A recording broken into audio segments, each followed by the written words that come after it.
Well, we can't get him on the show. Yeah, we'll see. Have I let something have we got him on the show? No, I don't know that he's a big fan of the show, but I don't like us. I don't know. Fuck him then. Oh no! He's in the fence! They're both in the fence! They're all in the fence! Oh, unbelievable!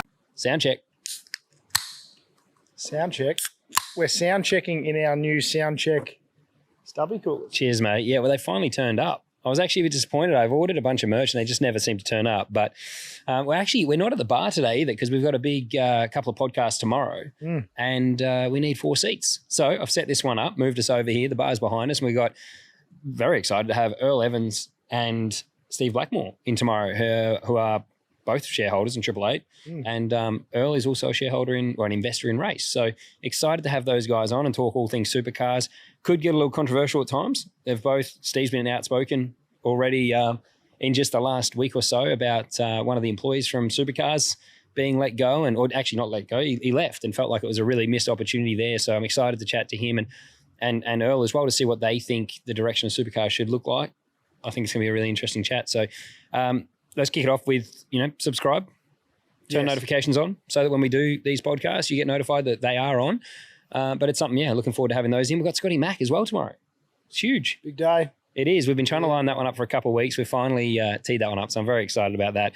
But we're back for episode 36, Melbourne GP preview. We're discussing all things news-related, I guess. It's not new news, but it's the last couple of days. Jeremy Moore's left T8, which is pretty big. Craig Lowndes also left T8, which is huge given his tenure and how long it was there for. And then we want to chat a little bit about the Supercar show as well that they announced. I think it only got announced yesterday, and then the first show was last night. Formation lap. Yes, the formation lap.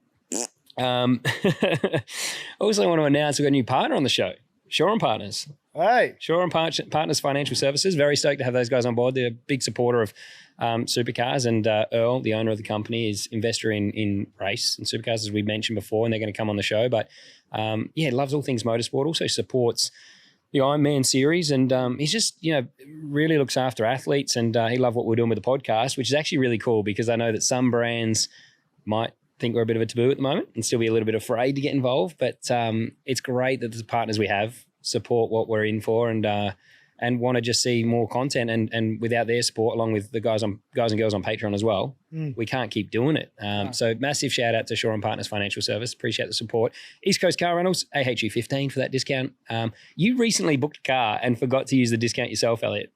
Yeah, that was not a good move. Useless. Yeah, I know. But the funny thing is, my friend that's going to watch me race used it, and he saved a fortune. I was like, oh my God, I feel so stupid. Yeah, that's pretty bad. We talk about it all the time, and I was in autopilot, mate. I was just booking stuff. And so for the remainder of my rounds, I will definitely be using East Coast Car Rental. Yeah. So AHU15 for 15% off, massive discount there. Also Trico Products AU, good supporter of the Trico Trans Am series, as well as yourself, myself here at the pod. And congratulations to Adam from Trico, because he gave birth, or he had his daughter yesterday. He didn't give birth. Sorry, on Friday, but I got the text yesterday. So congratulations to Adam and Emily on the arrival of their beautiful new daughter. Very excited to speak to Adam on the phone last night, so that's awesome. And then Lancaster Motor Group. We are very fortunate on this pod to have so much support already, and the Patreon has been unreal. We've been posting some exclusive content. We got back from the Adelaide Motorsport Festival, and I've just posted, just today actually, an onboard lap with you in the number 3 NASCAR around there. It was good. Absolute silkworm up on that wheel. Oh, it was screaming its tits off. I love the sound of that V8.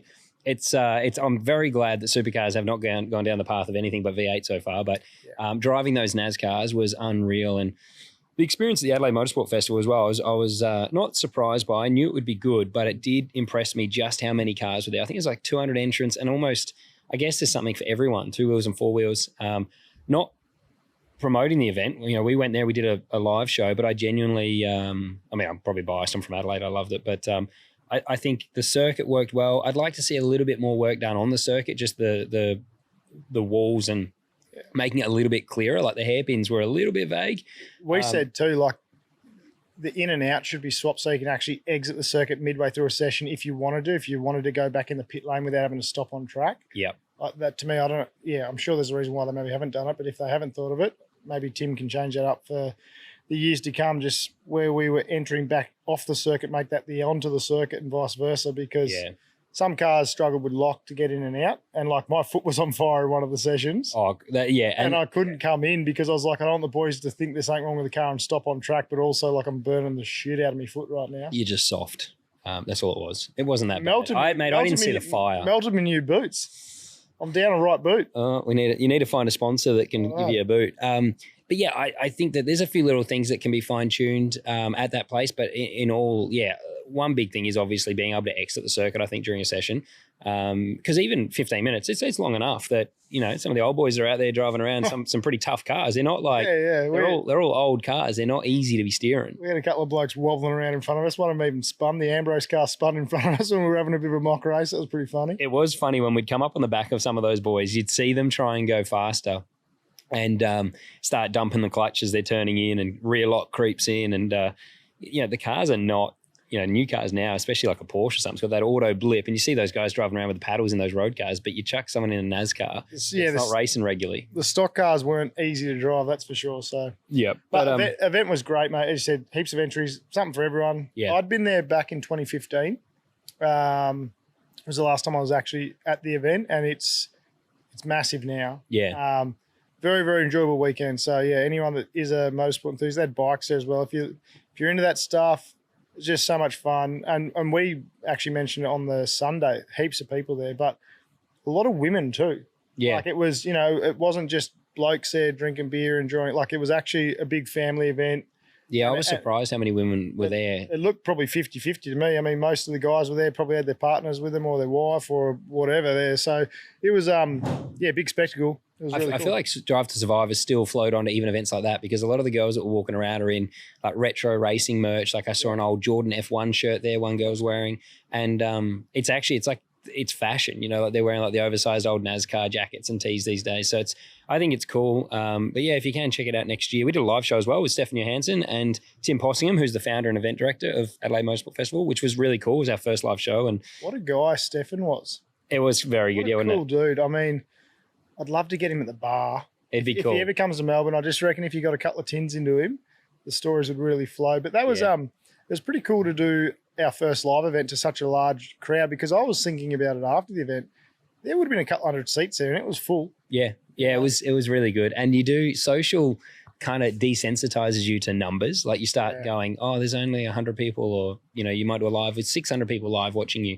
But you put them in a room and it's a lot of people. So to do a live show and we were lucky Crofty was on straight after us as well. So we probably picked up some of the F1 fans that turned up and it was like, it was really cool to just have a chat in front of a live show and also not have the pressure that it's just ours. Like to go, okay, let's do our first show. There's going to be people there, people are turning up. But the amount of messages and comments we got after was really cool. It's a shame it was 9:30 in the morning, because I said to you, I'm like, I would love to be able to have a drink right now and just settle some of my nerves. Probably a good thing we didn't. Could have maybe got a little bit loose, but maybe, yeah. It was a good show. That was heaps of fun. So I also had a steering wheel come off the car, which I quickly need to address because it made it to Speed Cafe. I thought I might have got away with it. They were a couple of days late on it and they gave me a call and said, hey. I got home from work or the drop, whatever, and I was like, oh, they've run a story on it. Yeah, it was disappointing. I didn't clip the steering wheel on properly and 4 laps in, went across the 1-2 curb. It was funny because I kind of cruised around, waited for you. The first lap you passed me, I'm like, all right, let's go. Pushed through 1-2 and pulled the fucking steering wheel off, and I couldn't get it back on fast enough. I mean, I literally went to bed with the vision of that empty steering column in my eyes still, just like I've never had anything like it. It comes off and there's like this disbelief of what am I looking at? And I tried to put it on, and obviously it's like 80 meters until I made the wall. It's not long, but it felt like a long time. So I was trying to get it on, couldn't. And then the last split second I had just complete utter panic, grabbed the steering column with my hand and tried my best to turn it, which of course is impossible. But I went under the tyre barrier. Unfortunately, like the damage wasn't massive, but it was enough that the crew had to work hard, and they did a mega job to get it back out. I just felt terrible because it's such a beautiful car, and they're not easy to fix either. Like the side panel is one panel, a lot of tin work and fabrication that goes into it. So, and that front goes to metal to then fiberglass, but it's all like merged, so you can't tell. So there is a bit into it, but the crew did an amazing job. They're really good about it. I mean, shit happens sometimes, right? And shout out to Richard White as well for allowing us to have a steer of his cars. Huge. It was cool. So great crew. Had plenty of beers with them across the weekend, which was awesome. But I guess let's get into as well the big news with Jeremy Moore leaving Triple Eight. Should I touch on too? I did launch my car. at the event as well. Yes, actually, yes. So which is coming out. I'm going to post, I think it's going to be finished today, just a little video behind the scenes of you launching it. So that was cool. So yeah, so far the feedback's been amazing on the new Pioneer DJ Trans Am racer for the year. And a couple of eagle-eyed fans had noticed that we used a bit of a tweaked SVG livery from his WeatherTech Chev and kind of took parts of that to create what we came up with. So if you haven't checked it out yet, please head to the page and check it out. Let me know what you think. But that was heaps of fun launching that too. Good crowd. So, yeah, it's been positive. The actual photos of your car as well are on your page. So, Elliot Barber. Is Elliot Barber Racing on Facebook or just Elliot Barber? Elliot Barber. Oh, Facebook's Elliot Barber Racing. Yeah, Instagram. and then Instagram's Elliot Barber. So if you want to have a look at that, check out his car. And there will be a video coming out soon. We've also shot a bit of a longer form video of our experience at the weekend too. Now, let's actually, before we get into Jeremy, the formation lap. Yeah. I chatted to you yesterday. I was like, what's first stop point, terrible. Yeah, okay. Well, you didn't need to read that out. That was just to remind me that I didn't like it. But I spoke to you yesterday before we did a post about it. Said, what do you think? Like, here's my sort of initial thoughts on it. We bounced them around a bit and we're like, okay, because I wanted to do a post about it because it wasn't to start off straight away thinking it's going to be terrible. It was like, let's hope that it's not. But these are some of my concerns that if they've listened to anything we've said and what other people are doing online and with digital, it should have been a very different product. And unfortunately, what we put on socials, was not, it was pretty bang on. The first thing that really disappointed me was within 5 minutes, I knew the show won't succeed because they put the guest on a big screen TV in the middle of them, which meant that they started the show and they're facing down the barrel and they could use the second and third camera as shorts, which I was like, straight away, I was like, okay, so they've considered short form content here, which is what you need to reach an audience which isn't already consuming your content, is social and digital.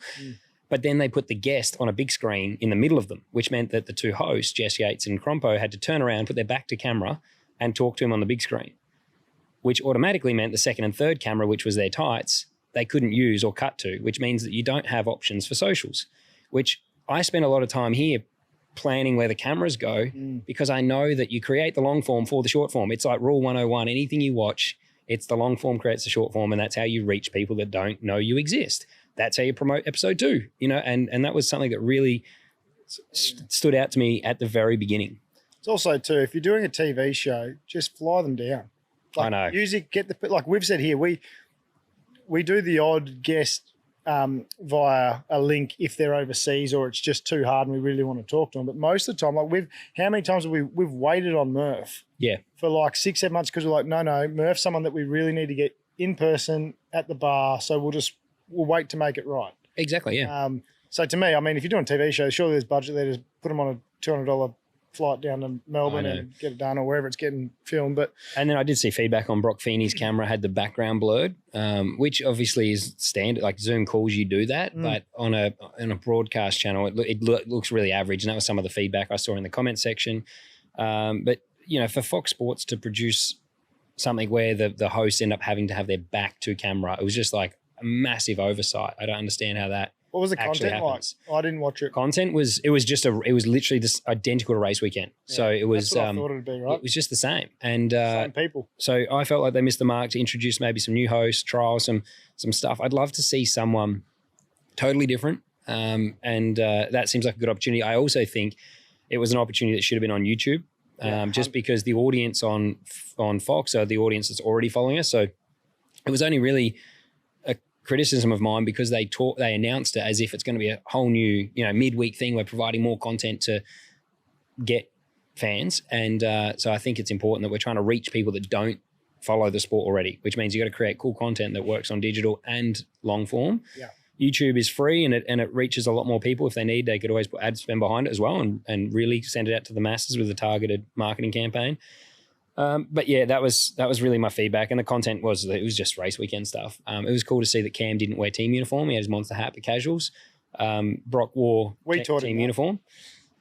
We did maybe, but that was cool. At least that was a bit more relaxed. But disappointing because I think they've obviously put budget into it. That stuff's not free, so if you're going to do that, you might as well try and do it right. But the camera angles and getting that wrong was probably I just couldn't believe they got that wrong because now you have no way of creating short form content to say, hey, we've got episode 2 coming up next week. Come watch it on Fox 506. So anyway, next one, Jeremy Moore. Yeah. Big news, mate. What do you think about I'm probably not surprised, to be honest, because I assume Chev, they want to hit the ground running with their new homologation team. They need amazing people to do that, and there's probably no one better in pit lane, really, than Jeremy Moore. I mean, we've seen it before. He originally worked for Triple Eight, then he went and did all the stuff with the factory Porsche outfit for a long time. Then he's come back. He's just got so much experience, so I'm not surprised. Yeah. But also, I think it's great. I'm a Chev guy. I'm sure Triple Eight will be fine without him. Not disrespectfully, but Chev will be far greater off with him. Yeah, for sure. So the difference, the other side will be more than losing him.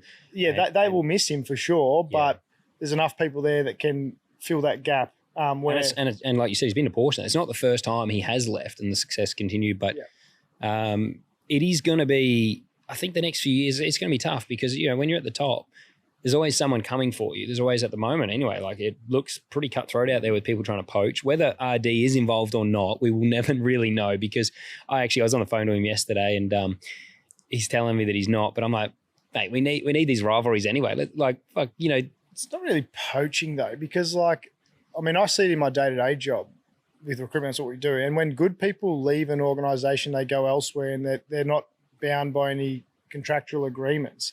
If someone's enjoyed working with someone at another environment and then they go, well, hey, there's an opportunity if you want to come over here, and they willingly jump ship. So it's not. Yeah, yes, but so I have heard though GM's throwing big money around, which is Craig Lowndes is. I will get to that, but I believe he's just really followed the money, which GM they're competitive people. Like they're not going to, and I think they've somewhat not been caught sleeping. They probably just didn't realise, oh shit, this could happen. It's such a big shift for T8 to go to Ford.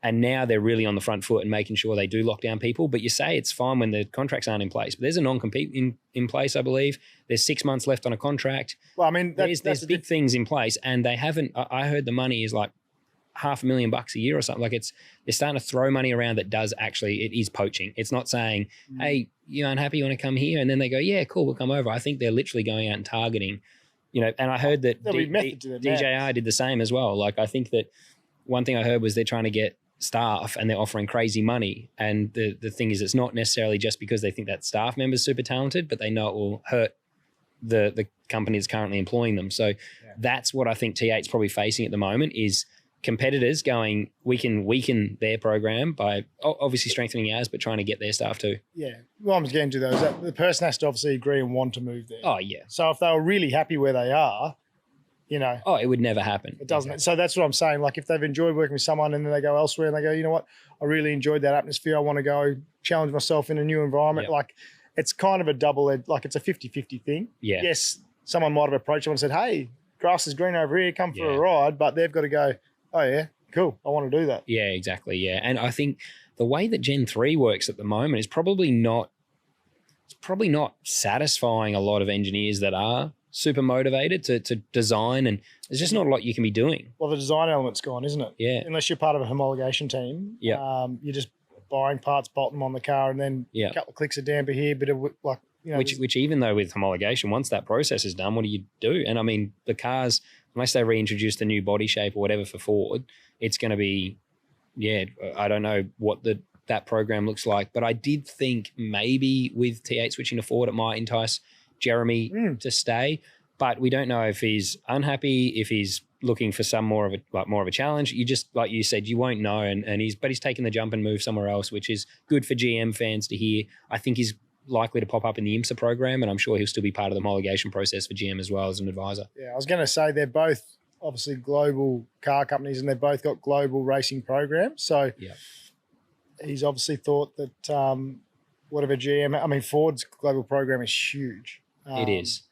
Yeah. But GM now with the GT car and everything, so maybe he's thinking that's a good challenge. Maybe they needed more help. As you said, Ford's pretty well resourced, so maybe he thought there was more opportunity for him to dip his toes in a few different ponds with GM. Yeah, exactly. But good luck to him. It's good for the sport, though, as you said. Yeah. Because if Triple Eight just went to Ford and there was no one really strong in GM, it was probably going to be, you'd love to see two people two different manufacturers going hard at it. Yep. You need a bit of change too, don't you, to make it exciting again for the fans. Look at like Formula One with all the shifts that happened with Newey and Lewis, and like it revitalizes the sport to see what's going to happen, you know. And we want to see as well people rise up to the challenge like DJR this year. Let's see where they go. I think there's good opportunity there. It sounds like they're trying to build up Premier, so who knows? Richie and Jimmy over the next couple of years if they can stay there. Oh, someone's getting either chased in the background down the street. Those mics picked that up beautifully, don't they? They did. You might have heard the police car in the background there.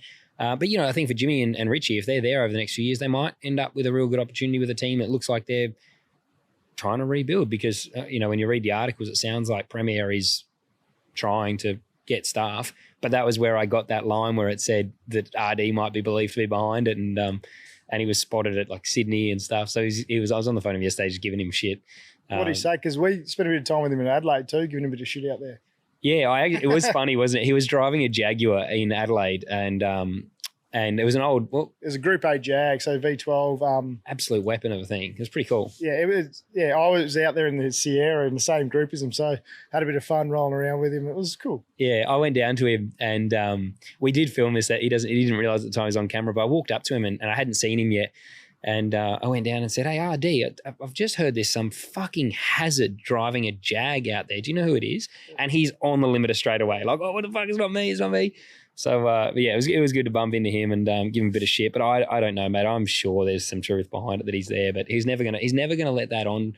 But I've got no doubt. Like he's a good operator. There's a reason why the businesses he's built have been so successful, and I've got no doubt that if he is consulting. For Premier, that team will be a powerhouse soon. If he's involved, then it will not take long. We do have, which is exciting, with Earl and Steve coming on in the next, coming in tomorrow. So I'll put that out probably next week. But I am excited to quiz them and see what they feel, how they feel about it, and whether or not they think there's truth to the rumours. And hopefully we can get a bit of a rivalry going, get the boxing gloves out and get RD back on the pod. And maybe we could do a celebrity boxing match here. But I'd like to, let's we'll question them and see how they feel about it, because hopefully there's some stick there between the two and we can get RD back in here as well and have a chat, because that's what it is about. Now, Lownsy leaving is also massive, but he's also staying. He's leaving Triple Eight after what's been a really successful tenure there. Staying with GM. Yeah, and I have also heard that Super Cheap is being approached hard to get out of T8, which I don't know whether or not that will happen, but they've obviously had a great relationship with T8, and personally, like if I'm at T8 next year, I would hope they continue because I really like the guys at Super Cheap, and I think what they're doing with the young driver program is great, and I like to see it in the same house as where I'm coming out of, so I can keep an eye on them. You know, the last test day I got to watch Zach Bates in the Super Cheap car, which was really cool. But I'm sure that's a great program that RD or whoever is talking to them will want to get elsewhere and try and keep that with Lownsy, because he's obviously an integral part to that program. And I saw Lownsy said that it's the move is going to keep him driving. Yeah, I'm sure. So that might have something to do with the Super Cheap program. So that'll be interesting to keep an eye on. I'm just sure there's an element where he's following the money, because GM, I believe, is aggressively getting people and offering big bucks. So, yeah, good luck to him. It's a business at the end of the day, and he's doing well to still be doing it, really. Bloody hell. I mean, he's one of the best. He's like, that's what I'm saying, but like he's had a long tenure, hasn't he, in the sport? Yeah. And he's still wanted by global car companies, which is great, because I'm sure if he wanted to, Triple Eight would have still had him, and Ford would have had him. No dramas probably, but he's gone, no. Well, when I spoke to GM at Sydney, they just said they still can't believe you do anything with Craig and it just trumps any current supercar driver. And it does. Like, I mean, the guy is a massive name, he's still a huge name. So, well, we can't get him on the show. Yeah, we'll see. I don't. Have I let something? Have we got him on the show? No, I don't know that he's a big fan of the show, but he doesn't like us. I don't know, but well, fuck him then. The one thing is, I love Lownsy, and I would actually love to have him on the show, but he's quite heavily involved in broadcast. So there has been things there that I don't know that he'd be a guy that his management team would be overly stoked coming on our podcast, and that's disappointing. But we will see. Hopefully, I'm wrong and he will come on one day, because I reckon he would just open up after a couple of beers. I've never had a beer with him, but he strikes me as he's a country guy, kind of like he strikes me as 2-3 sherbets in. I reckon the stories will just start flowing. Yeah, he's a great bloke. So But the other thing is as well, we mentioned this in the last pod, GM, it's not so much about them selling Camaros here in the country. It's always going to be a marketing objective there as well, and they're competitive. So I think as a brand, you want to beat other brands, and it's no different to Red Bull putting a sticker on a car or Monster. It doesn't, you're marketing a can. It's not a fucking race car you're marketing. You're marketing your product, and that's what GM want to do. It just happens that they also sell cars. So they want to be, recognized. They want to keep the brand awareness up there, and who knows what they're going to introduce in the next few years as well. We still don't know what, and that was one thing that someone told me yesterday. Who knows what they're kind of alluding to the fact there might be some exciting things happening in the next few years that GM could be releasing here in Australia. Yeah, and like you still see a shitload of Silverados on like that large large utility market is huge. Yeah, like pickup truck market. You still see a heap of Silverados every day on the road. Yeah, and then they're going to bring in the SUVs and everything else. So the next five years there probably will be a lot more Chev badges rolling around the streets. So they are still selling cars, which is good because I love the product. I just wish I could afford one. I don't think just cars in general, mate, are nuts. All right, let's get into the Melbourne Grand Prix. Copy. Format, Thursday afternoon. They're on track. Well, actually, it's Thursday. The sessions start early, actually. 11:05 a.m. They got a 30-minute practice session. 1:25, another 30-minute practice session, and then straight into qualifying, which I think is quite good because it is really a sprint round. They've got 4 sprint races, so not a lot of practice, and 30 minutes at a track which you're looking at 2-minute lap times. It's not a very long time. No. So that'll be, it's not a lot of laps. I think that 30 minutes there is actually pretty good, and it is good to see us get the opportunity to have 4 races across the weekend. Boost Mobile qualifying on Thursday, so as soon as you're at the track, there's action. You're looking confused there, Barbs. I was just looking at the 2 sessions. I was trying to work because it doesn't actually state what the 2 qualifying sessions are, whether it's a top 10 or a bump out or why there's 2 there before the race. It actually doesn't. So I was just, if anyone else has looked at it, we've grabbed this from the website. So if anyone else has looked at it, you're probably maybe as perplexed as I am. Possibly. And if you do know in the comments, let us know if it is a top 10 shootout because, it's not going to be a top 10 shootout because they're not going to be able to get the track time. Not a shootout, but I mean like whether it's bottom top 50% stop and then the top 50 do another 5 minutes or whatever. Yeah, fair. So maybe let us know in the comments. This is just from the Supercars website. And then race 4, 3:25 is the first qualifying. Second qualifying, which is only 15 minutes, is 3:50. Yeah. So there's a 5-minute grace between. I would say it's a bump out. No, I would say that's qualifying for race 1. For race 4 and 5. That's what it is. So it's 2 qualifying sessions. Oh my God, I really should have known that. So it is, race 4 and 5 qualifying is on Thursday. Yep. And at 3:25 and 3:50. Then race 4, which is the first one of the weekend, is 5:50 p.m. It's 19 laps. Late, isn't it? It's cool though. I love that. Yeah. I do like the evening one. And it's, I don't know, the atmosphere, particularly on a Thursday or Friday, is always really cool. And then race 5 on Saturday is the only on-track action for Supercars. So you got 5 sessions a day prior on Thursday and then 1 lonely old little race. That is mental. At 2:50, 19 laps as well. No pit stops. They don't have access to the pit lane in the race this time. So it's going to be a short, sharp race, which is cool. And then on Saturday, what are we looking at there? We've got 3 sessions for the Supercars. We've got another qualifying session, 2 qualifying sessions to start the day, which will be for race 6 and 7. Yep. First one being at 9 a.m. Second one being at 9:25 a.m. Short too, mate. 10 minutes because, I mean, I'm sure our fans know. If you don't know, it's quite a long lap around at the Grand Prix. So your out lap will take a couple of minutes. You'll really only get one run. So you will only get one run. It's kind of one push, isn't it? You might be lucky if you leave first, you may be able to squeak over the line for a second lap, but that'll be about it. You'd have to be fast, yeah. Because even the pit lane is really long. Which is cool, though. It puts the pressure on. Like one lock brake, you're fucked. 100%. One you run wide, you're gone. That was always that is so hard at the Grand Prix. Like you make one mistake and you're just like, oh shit. But you got to decide fast. I remember you make a mistake, like you say, lock one wheel. You got to go, okay, like, am I going to continue with the lap? Because you might have only lost a 10th.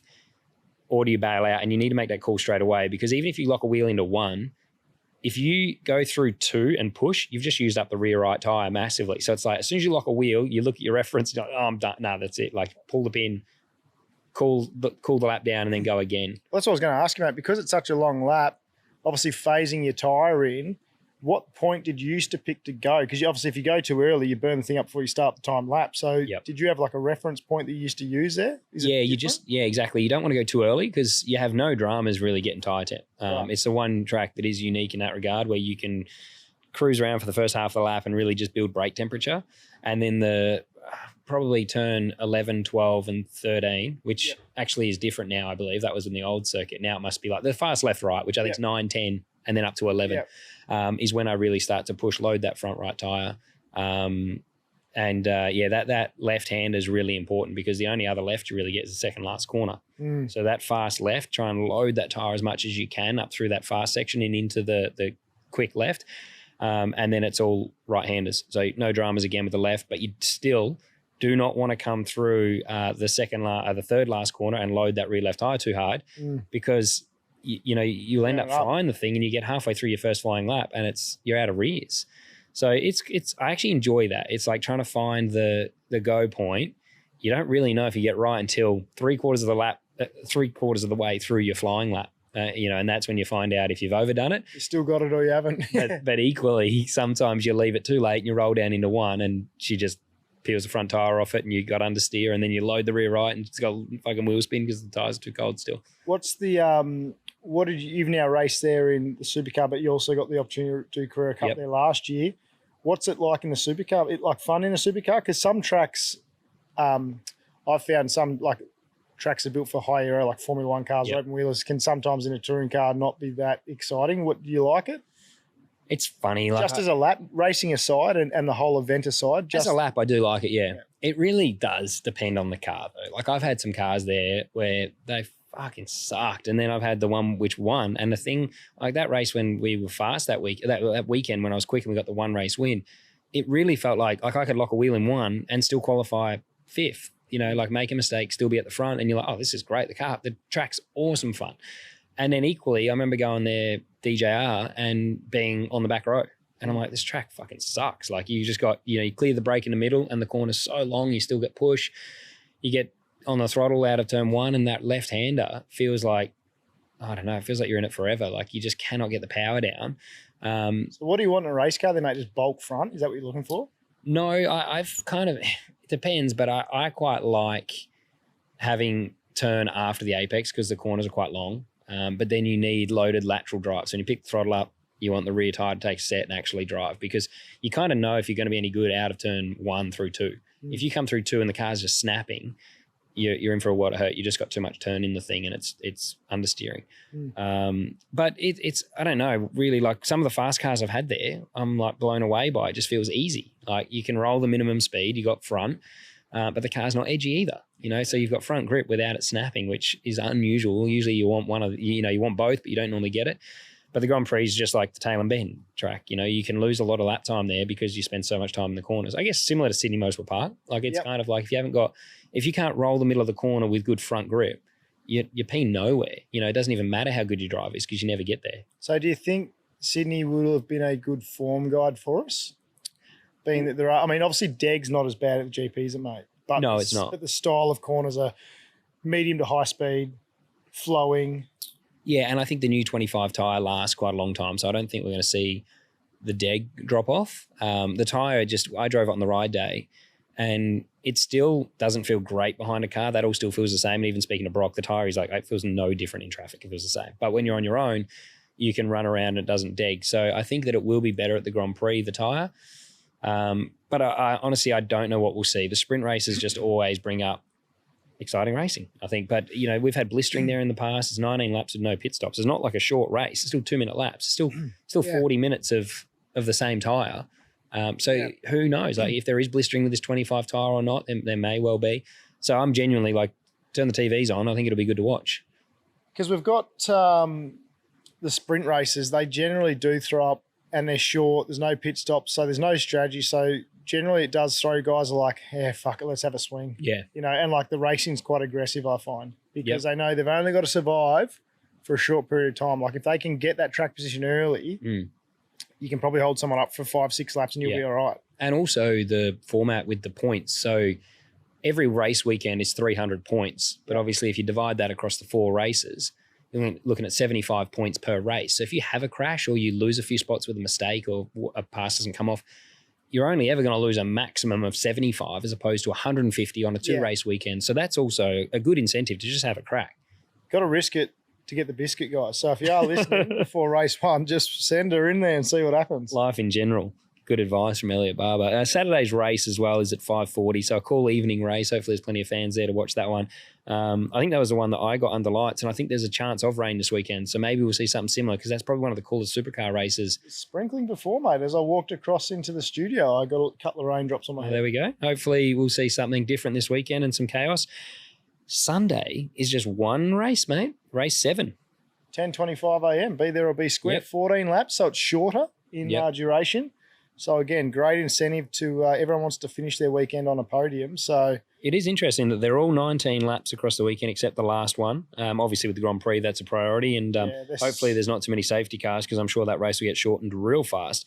And if you are wondering why we're calling them race 7, 6, 5, 4, not 1 through 4, that's just the races for the championship. But there's 4 races on the weekend and a qualifying session for each one, which is also really cool, again, because you've got 4 races with 4 opportunities to qualify. If you have a shit one, you're straight back to where you qualified for the next one. Before we talk about the previous results and who we think is going to go well, if you are heading out to the GP, obviously supporters of the show, Quadlock, are going to be there. They've got a big presence, big activation, and they've just announced they did some cool stuff with McLaren. Yep. So they've now done a partnership with McLaren for some of their phone cases. So if you want to go and support the Aussie Oscar Piastri, go buy yourself a Quadlock case.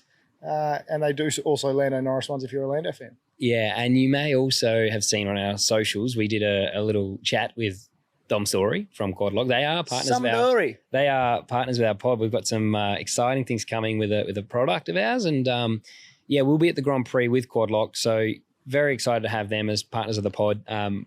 It's honestly, it's blowing us away, like having these brands come on and support us, especially after we've been around long enough to know if we're pissing people off or not, or they don't like us. To have them come forward and want to partner with us is cool. So Grand Prix, they got a massive presence actually, and they're doing some cool stuff with McLaren. So anyway, race results. What are your thoughts, mate? Because it looks like, just quickly, race 1 was won by Brock last year. It was Brock and Will. So the Red Bulls were 1, 2, and then Matty Payne was 3rd. Yes, which is really, I think he's going to be there again, would be my hot take. I think he's looking likely to be right on the podium, which is also exciting for Kai Allen, because I think if they're fast there, the Grand Prix is a track that, those guys could do well at. But Mark Winterbottom as well last year in race 2 got a P2, which is a good thing for Team 18 to go into the weekend. I'm sure they've got some confidence off the back of that with Anton and Dave, so maybe they can back it up too. And I just noticed, mate, Turn the mic, mate, towards you. Last year, sorry, I'm trying to read my notes here. Courtney was 8th in the BRT Mustang. Now, they've just had a change in drive, so Aaron Love's out. Aaron Cameron is in. Yes, actually, we should have put that in the notes as the news at the start. Well, I'm doing it now, mate. So Still bad. Fine. Sorry, Timmy Blanchard. Big change. I'm hopeful that, and I'm not just saying that Aaron Cameron's going to be the difference to why that car's going to run well, but I'm hopeful they're starting to, like we saw a little, for what was really a shit weekend for them in Sydney, they had that race where they'd both come from the back and ran sort of top 15. Yep.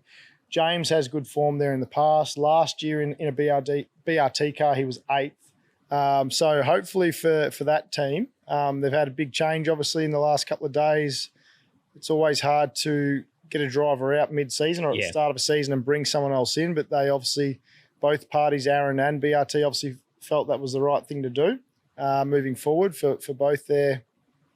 It was surprising because they announced that he asked the team to step down. Which I think was probably them just doing the right thing by him.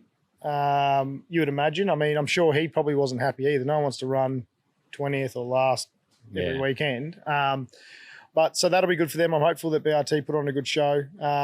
Good luck to Aaron Cameron. He's been plugging away in the support categories for a long time now, and he's like a lot of people out there, he's deserved a crack, so they've given it to him. I think he's fast too, isn't he? Yeah, mate, he can drive a car. There's no doubt about that. And that's why I'm hopefully for him. It's always, as we know, with young guys in their careers, it's sometimes timing. Yep. And for Aaron, maybe the timing wasn't great.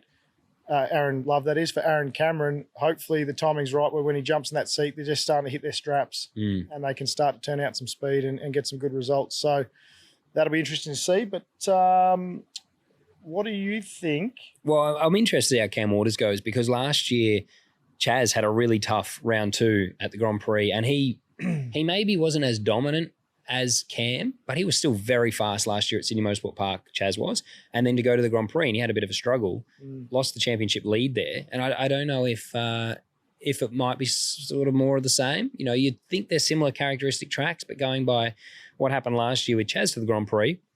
We'll keep a close eye on Cam and see if that similar thing happens. But I would expect Cam to be fast given what happened at Sydney. But it's not a guarantee because, like I said, Chaz was fast last year. And you look at the results from race 3 there last year.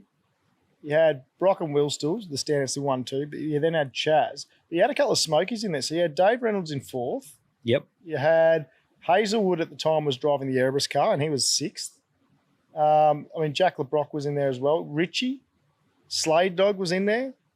Ryan Wood was 10th.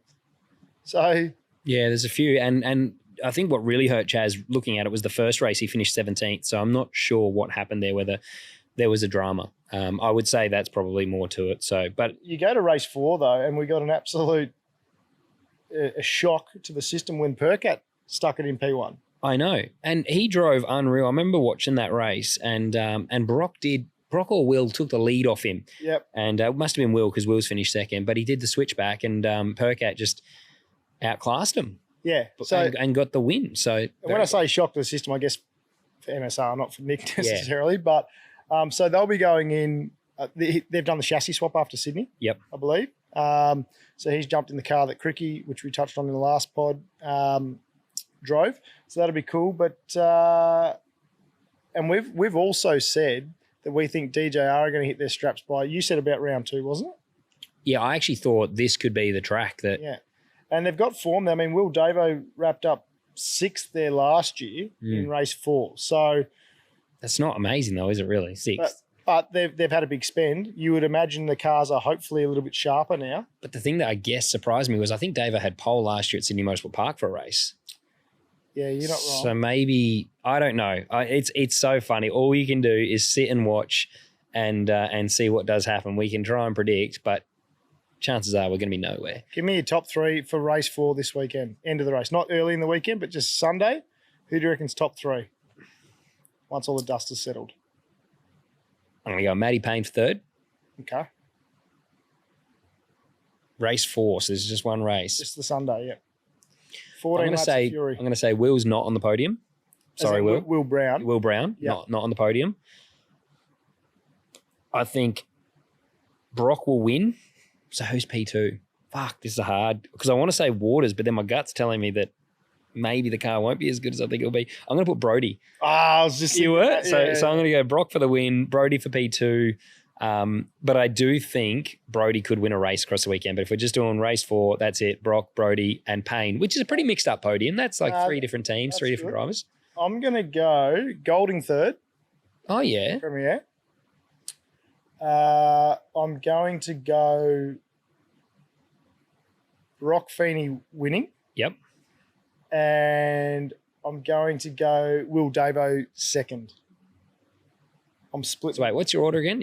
So I got Golding. Yep. 3rd with Premier. Will Davo 2nd. Will Davo 2nd with DJR.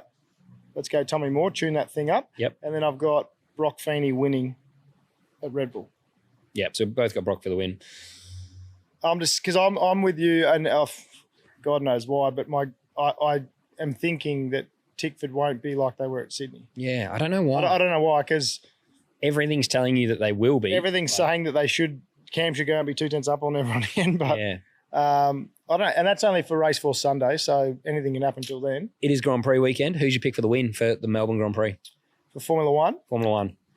I'm just going to go Oscar because I hope that happens, yep. Being an Aussie boy. I reckon, though, Hamilton will be on the podium. So yeah. I don't know where on the podium, but I'm thinking he will. I'm going to go a Smokey for the podium just because Lewis did it in his first race. Kimi Antonelli is going to get a podium. With Mercedes, P3. Okay. Lando for the win. Yeah. I don't know why I keep just curtailing P2. Yeah, we're missing P2. But I find P2 a little bit harder because I think Lando will get the win and I think Oscar will be P2. So I'm going to say Oscar win, Lewis 2nd. Yep. Max 3rd. Yeah, shit, I didn't think about Max, but yeah, all right. There we go. I got, Kimi 3rd, Oscar Lando. So what happened to Max in your idea? Well, I don't think the McLaren, the fucking, what's he drive for again? The Red Bull is spectacular at the moment, from what I've read. But I mean, who knows? They always sandbag and testing. I mean, friggin' Williams was fast at one point. Bugger all miles in testing, and yeah, exactly. Yeah, it was actually Williams was fastest, but who knows? Fuck, it could rain and it could be a complete mix up. Hopefully it does rain. If it rains, it will be a huge mix up. Then Max will find a way to get there, I think. But you know, he always does. If I it's think wet, the McLaren it comes down to the driver, right? Yeah. And as a driver, you're going to say Max is at the top of his game. Yeah. The McLaren seems a fair way ahead at the moment. It's probably an unfair advantage there with those guys to the rest of the field. But we always see that in Formula One. There's one team that comes out and gets it. That's it. That's our pre-brief for the GP. Subscribe, turn notifications on. We have got 2 very exciting podcasts coming up. We've mentioned Scotty Mack. Can't wait to have him on. And then, Earl and Steve is going to be a great chat as well. We'll see what shit we can stir with RD and all the supercar chatter around what's happening at T8 there. But I'm looking forward to having those guys on. It's been a long time coming. And if you are wondering, why would I sign up to the Patreon for Apex Hunters? Because you'll get feet pics of Elliot.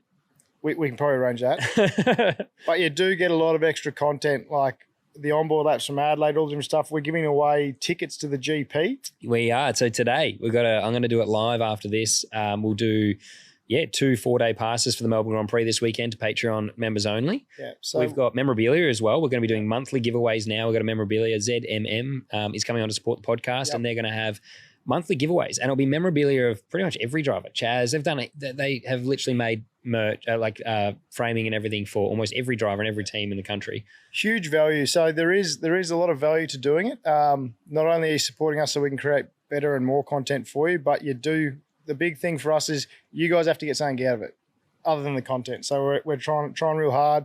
Thanks to Flair Dancewear for hitting us up with the tickets. Yeah, that was unreal. Thank you. So it's going to be things like that are stuff that's going to happen throughout the whole year.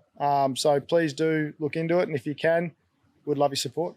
Yeah, if you can support us, it allows us to keep getting better shit and be able to make nicer content. Paul, who works with me here at One Nine Media, has been a champ as well. He's helping me a lot. Filmed us at the Adelaide Motorsport Festival. And that will be, that's a piece of content I think we might make exclusive for Patreon. Sign up. All the links will be in the description. Stratton Finance as well. If you need finance, hit those guys up. And of course, our partners that are on the screens behind us, we can't do it without them. See you in the next few days, or you'll be hearing our sexy voices soon. Copy. Bye. Bye.